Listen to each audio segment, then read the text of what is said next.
Reflective tape and visual deterrents can protect cherries and berries by creating moving flashes and shapes that birds find unsettling. Start by choosing high-quality Mylar reflective tape at least 3/4 of an inch wide to balance visibility and flutter. Cut the tape into strips of roughly 12 inches and tie them to strings or lightweight cords spaced every 2 feet along the row of fruit.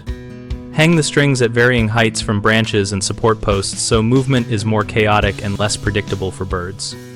For predator decoys, select realistic shapes such as owl or hawk silhouettes made of weatherproof material and move them to a new position every 3 days to prevent habituation. Combine visual methods with physical exclusion like knotless polyethylene netting with a mesh size small enough to keep birds out but large enough for air and light flow, securing the edges with stakes or ground pins to prevent birds slipping underneath. Follow local wildlife regulations and avoid any method that injures or traps protected species, focusing on deterrence and exclusion rather than harm.